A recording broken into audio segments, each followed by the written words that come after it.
Let's be honest, most advice about making money from your skills feels recycled. Start freelancing, make a course, do consulting. You've heard it 100 times. The problem isn't the ideas themselves, it's the lack of depth. Nobody tells you how to actually turn your everyday abilities into something people will pay for, or why some people succeed while others drown in a sea of hustle. So here's the real conversation. Monetizing your skills isn't about listing yourself on a platform and hoping. It's about understanding leverage, psychology, and positioning. It's about spotting where your knowledge intersects with real demand, and then packaging it so people see the value immediately. In this guide, we're not going to skim the surface. We'll explore how to identify skills people pay for, the overlooked ways to sell them, and how to create something that lasts beyond one-off gigs. If you've been waiting for a playbook that cuts the fluff, this is it. Section 1. The hidden economy of everyday skills. Here's a thought experiment. If tomorrow you lost your job, how would you make money in 30 days using only what you know right now? Most people panic at the question because they underestimate the market value of what they do every day. Think about it. Millions of businesses and individuals are bleeding time on tasks that are second nature to you. Writing a persuasive email, editing a video, setting up a spreadsheet, even organizing chaos into structure. These aren't just skills. They are currency in the attention economy. The first shift is recognizing this. The world doesn't pay for effort, it pays for solved problems. Your knowledge is valuable only when it saves someone else time, money, or frustration. Once you see your abilities through that lens, you start spotting opportunities everywhere. Section 2. Freelancing, but beyond the basics. Freelancing platforms aren't about competition, they're about curation.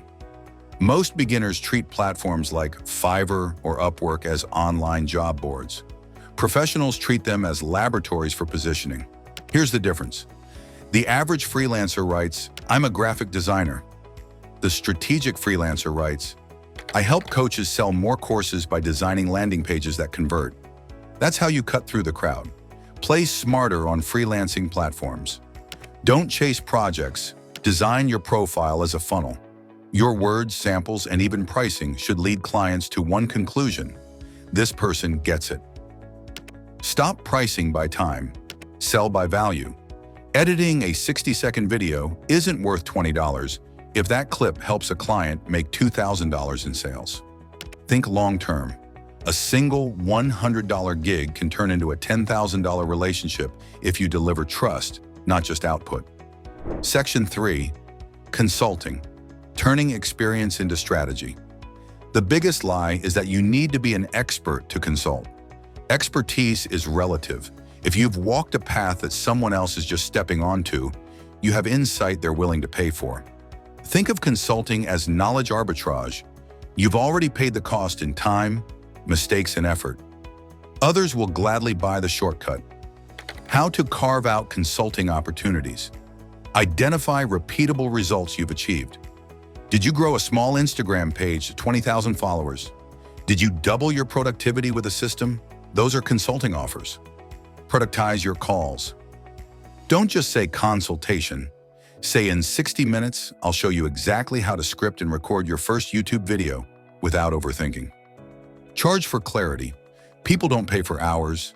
They pay for confidence that they're not wasting years on trial and error. Section 4. Courses and digital products, scaling yourself. Courses aren't about information.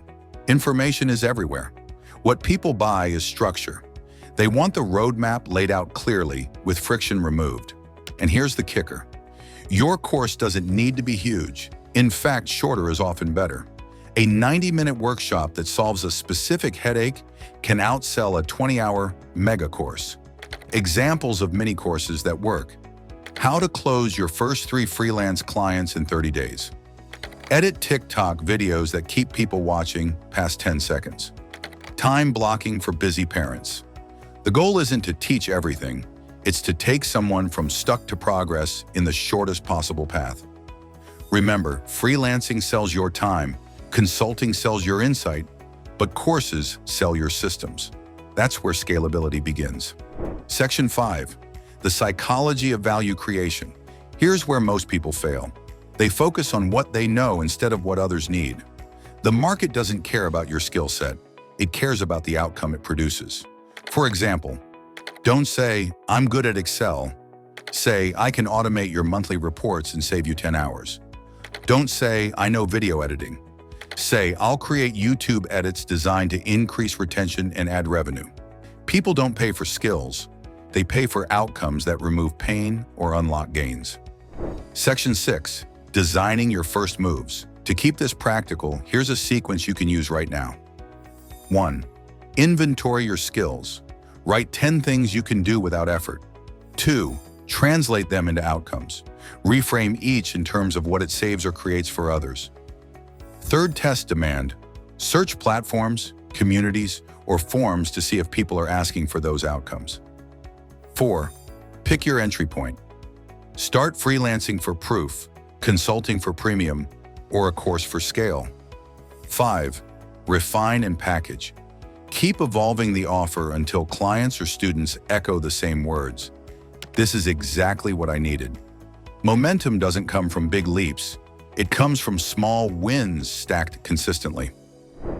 Section 7. From side hustle to asset. Monetizing skills starts as a side hustle, but matures into an asset if you're intentional. The freelancer who simply takes projects stays stuck in the cycle. The one who builds a system, templates, courses, recurring clients, creates freedom. The question is, will you keep trading hours for cash, or will you build something that compounds? You don't need another shiny skill to start making money. You don't need permission, certificates, or perfect timing. You already know enough to help someone, and helping is the root of business. The challenge isn't whether you have valuable skills. The challenge is whether you're willing to package them, position them, and put them in front of people who need them. That's it. The tools are already in your hands. The only question left is, will you use them?